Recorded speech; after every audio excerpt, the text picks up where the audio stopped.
എടാ മോനെ 4 മാർക്കിന്റെ ഒരു അടിപൊളി ക്വസ്റ്റ്യൻ ആയിട്ടാണ് സാറ് വന്നിട്ടുള്ളത്.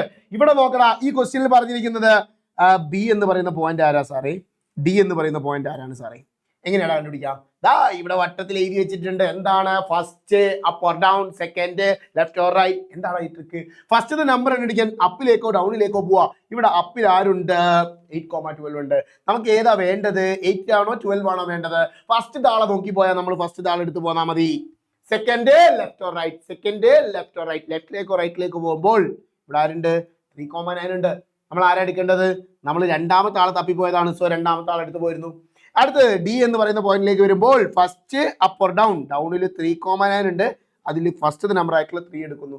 Second left or right, left or റൈറ്റിൽ എന്തുണ്ട്? 8 ഉണ്ട് 12 ഉണ്ട്. ഞാൻ ആരാ എടുക്കുന്നത്? 12 എടുക്കുന്നത്. എടാ മോനെ, അടുത്ത ക്വസ്റ്റ്യൻ എന്താ പറഞ്ഞിരിക്കുന്നത്? സബ് ക്വസ്റ്റ്യൻ ബി ആയിട്ട് നമ്മളോട് ചോദിച്ചിരിക്കുന്നത് ഇതാ ഇവിടെ നോക്കടാ. Find the length of the side of the rectangle. എല്ലാ സൈഡും കണ്ടുപിടിക്കണം. എങ്ങനെയാണ് എല്ലാ സൈഡും കണ്ടുപിടിക്കുക? നോക്കിയേ, ഇതിനെ ഞാൻ D1 എന്നും ഇതിനെ D2 എന്നും ഇതിനെ D3 എന്നും ഇതിനെ D4 എന്നും വിളിച്ചാൽ എങ്ങനെ ആൻസർ കണ്ടുപിടിക്കാൻ പറ്റും? സാർ D1 എന്ന് കാണിച്ചു തരാം. D2 D3 D4 ഒക്കെ നിങ്ങൾ ചെയ്ത് കാണിച്ചിട്ടോ. അതുകൊണ്ട് D1 സാർ തുടങ്ങി തരുള്ളൂ. വളരെ ഈസിയാണ്. D1ന് 2 പോയിന്റ് എടുക്കുന്നു. ഒന്ന് 3,12ഉം അടുത്തത് 8,12ഉം. ഈ 2 പോയിന്റിനെയും കൊണ്ട് എടുക്കുക. ഇതിൽ ഒന്നാമത്തെ പോയിന്റിന് സാർ x1 y1 എന്നിടുന്നു, രണ്ടാമത്തെ പോയിന്റിന് x2 y2 എന്നിടുന്നു. എന്നിട്ട് നമ്മൾ ഡിസ്റ്റൻസ് കണ്ടുപിടിക്കാനുള്ള ഇക്വേഷൻ പഠിച്ചതാണ്. ഇക്വേഷൻ പറടാ.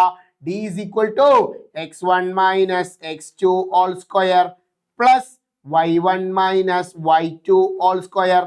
ഇക്വേഷൻ വെച്ച് ആൻസർ കണ്ടുപിടിച്ചൂടെ? എടാ പെട്ടെന്ന് ആൻസർ കണ്ടുപിടിച്ച് 4 ഡിസ്റ്റൻസും D1 ഉം D2 ഉം D3 ഉം D4 ഉം എന്താണെന്ന് കമന്റ് ചെയ്യടാ.